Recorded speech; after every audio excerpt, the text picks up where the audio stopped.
sa main. Ah, mais mon corps est un grand héros. En 1200, le pape Innocent III décide de lancer une grande croisade, la première en Europe, contre les hérétiques, c'est-à-dire contre les chrétiens dissidents, notamment les cathares, qui sont légions, comme vous le savez, dans tout le Midi. À savoir des gens comme vous et moi, libres de vivre et de penser. À l'heure de la croisade, le comte de Toulouse semble y voir une occasion en or pour affaiblir ses rivaux et reprendre en main Carcassonne et le Biterrois. De leur côté, des seigneurs de moindre envergure cherchent comme toujours désespérément à tirer leur épingle du jeu par tous les moyens avec le moins de dégâts possible et le maximum de profit. Que ça, cette grande guerre du Midi. Une quête de profit, de domination qui aurait mal tourné. Eh bien, on voit qu'au XIIe siècle, tout comme aujourd'hui à l'heure des élections, entre grands, on ne se faisait guère de concessions. Les voilà maintenant qui se mettent en mouvement. La voilà en marche, la mère des armées. Les voilà maintenant qui avancent fièrement. Bouclier, casque, ils sont prêts à charger. Les voilà qui se déversent de l'étroit couloir de l'entonnoir entre Vienne et Montélimar, s'étirant en chenilles, là où s'évase la vallée, l'armée merveilleusement grande. Entre Tron et Tricastin, ils sont au moins 100 000 chevaliers fantassins. À l'ombre et sur des pas de froid, ils prennent leurs aises en soie et en cyclaton. Il n'y a pas encore de Panama, mais les voilà en tenue de vacanciers, défrisant de grandes gueules, dérisés d'abdoctrine, de sévices de bataille, de coups d'épée de bonne pour. Car destriers, armures sur le fleuve sont embarqués avec leurs cabas. Les voilà en 1209, à l'orée du bel été, comptant plus que grain de sable que d'étoiles au ciel. Oui, nous pouvons les applaudir, les troubadours, merci. Quand l'évêque eut bien affûté ses arguments, finit d'y promener sa langue bien fourchue, suppliant qu'il s'accorde avec Clerc et Croisé qui ne demandent pas mieux que de faire la paix, où ils seront passés par le fil de l'épée. Il faut savoir que pour la plupart, le peuple, là, en son immense majorité, le peuple rechigna et vrombi qu'il se noirait plus volontiers la tête en bas dans la mer salée que de rien céder à de tels rats. Ils saccagent les lieux, car l'inavouable est comique par des gens sans aveu.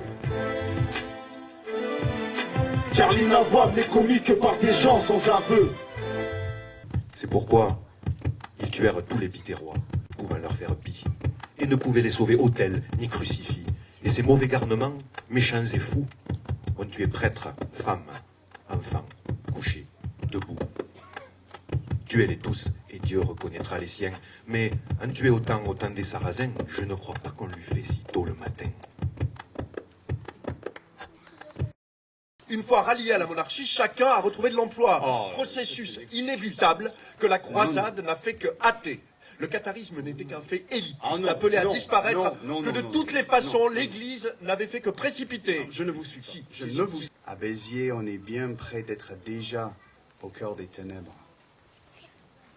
Et je sens à nouveau les mains moites, fétides, anxieuses des inquisiteurs peser sur mes bras, mon front et mon cou. Et je hume à nouveau les parfums douceâtres, insipides, de la haine de soi et du viol rentré, d'un ordre de nuit aux veines gonflées d'abstraction et de cauchemar, qui m'aboie affreusement à la face des paroles de douceur et de mansuétude. J'ai été manipulée et honteusement trompée pour des raisons politiques, ce qui m'a valu de gagner le beau nom de putain au sein de ma propre famille. Alors, tout d'abord, mesdames et messieurs, je m'en accueillir Azalaïs de Boissaison, en personne.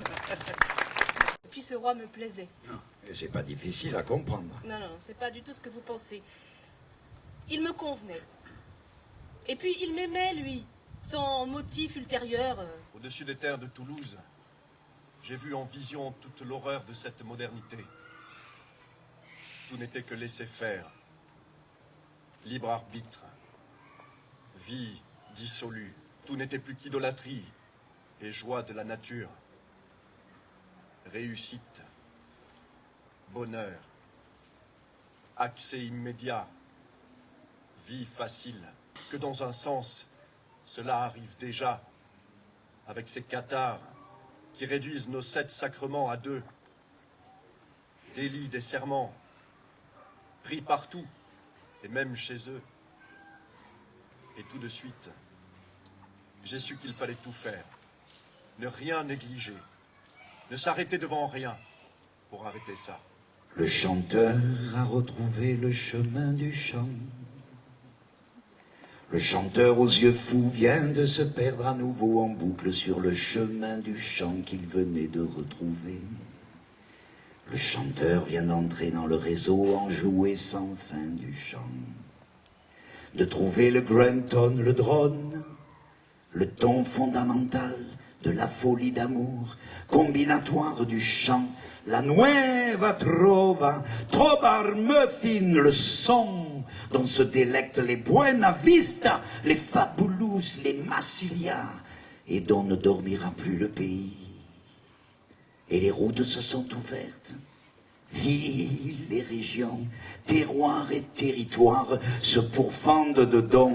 Un temps d'aube, le chanteur perdu au chant tient le pays à hauteur d'amour. S'ouvrent châteaux, villes et cours, le temps d'une contagion d'aube. Un pays s'est retrouvé dans la largesse, la liberté, l'irrésistible affirmation de vie.